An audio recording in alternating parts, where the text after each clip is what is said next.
Are you trying to decide how much you should protect your child and maybe how much might be too much?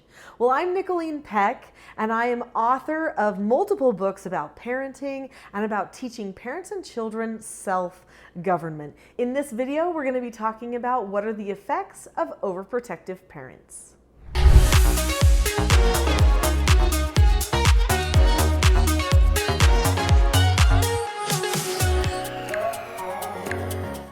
What do overprotective parents do? There's actually multiple different ways that parents can overprotect their children. Well, one of those things they do is they protect their child from mistakes.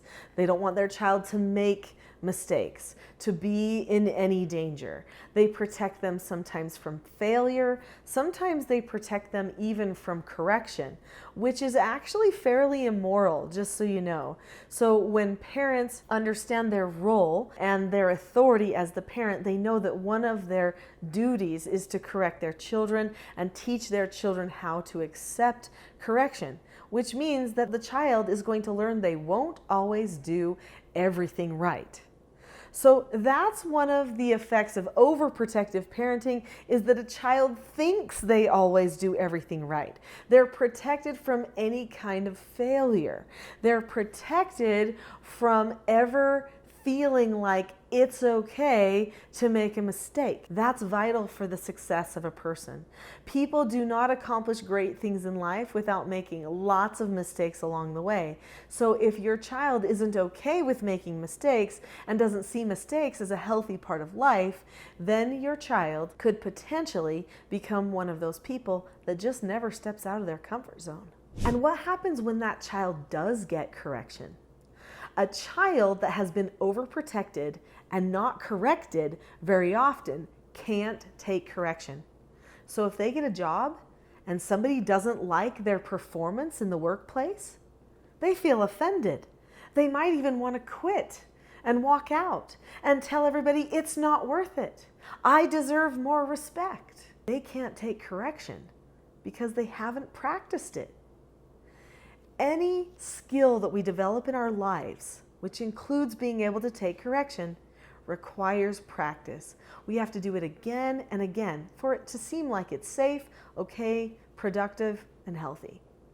Children who are overprotected don't learn cause and effect very well. Cause and effect is a vital lesson to help a person learn good problem solving and to help them master themselves and their own behaviors. But when a parent is constantly stopping anything bad from happening to their child or stopping a child's emotional reaction before it even starts, then the child has nothing to conquer. They never see the other side of something that didn't work out. That's dangerous because there's many things in life that don't work out. And a person never feels fully confident and empowered unless they understand cause and effect and know how to point their lives in a direction to get the effects that they want.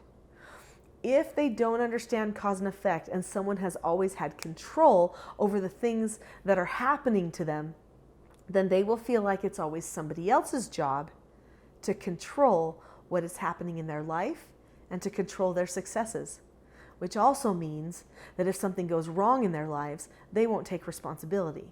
Instead, they'll blame. Blame the government, blame their church, blame their parents, blame their friends, blame their boss. They'll just blame because they don't want to see the truth, which is inherent in understanding cause and effect. So if parents overprotect their children, the children are not good at problem solving. There are so many things that we need the opportunity to figure out.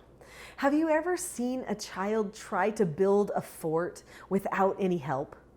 So they've got things out there, books, blankets, toys, chairs, and they're trying to figure out how to make this little blanket fort stand. They put it up. They get under, it falls. They come out, they look at it.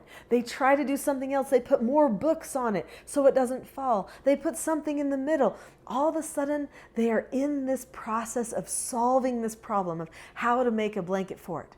And that's because they've gotten the opportunity to see it fail. Good problem solving requires failure. So parents must allow their children to fail where it is appropriate.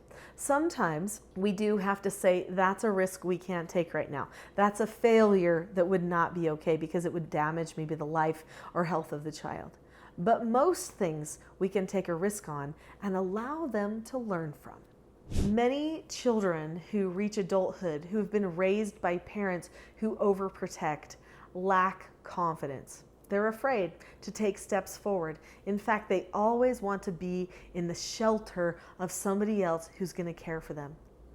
We have many people who are reaching adulthood now who are afraid to have families, who are afraid of home ownership, who are afraid of fill in the blank. And that's because there have been a generation of people who, not all, but many, have been overprotected by their parents. When a person is overprotected, then they don't get the opportunity to learn all the vital adult skills that they need for success. And when you learn adult skills, that builds confidence. So what are some of the adult skills that a person needs? They need to know how to have a good relationship. They need to know how to communicate effectively. They need to know how to fix problems with basic things like appliances in their home, their cars. They need to know how to care for property and a yard, how to grow things, how to cook things, how to sew things, how to chop things. All my boys learn to cook and sew, and all my girls learn how to set up tents and chop wood. Everybody in my family learns all the skills because those are the types of skills that are going to give them confidence for their entire lives.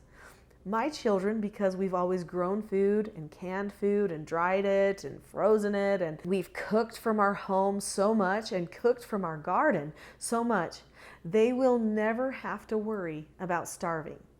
They'll never have to worry about, well, what if the store doesn't have what we need? Because they know how to take a seed, grow it into a crop, and turn it into something that they can save to last them for a whole year. That's adult skills, and that's confidence and peace of mind that they need. Since youth who have overprotective parents are often more entitled, then what we see a lot of the times is they're not willing to serve other people as readily. So when there's an opportunity for service, they back off and wait for other people to volunteer first. They think of themselves oftentimes before they think of others. Why? Because their parents thought of them before everything else. Now I know we love our children so much, but we can't have the world revolve around them and their safety all the time. Our children benefit when they have to share our attention with other people and even sometimes other things. This helps them see you serving other people, maybe their siblings. Siblings are great at teaching children how to serve. I always hope that people get the opportunity to have a sibling because they have to share all the attention, all the stuff, and they have to learn how to get along. It's really good training for them. So, parents, what you need to do is show your children that you serve other people besides them. That's going to help them learn that they need to be able to serve other people as well. If you protect your children from any work or hardship, which often is included in service, then your children won't have that servant's heart, which can help them make a positive impact on the world. If you've loved this video about overprotecting children and overprotective parents, then you will love my next video, which is how do parenting styles significantly impact a child's temperament? Because they do. Click that button now.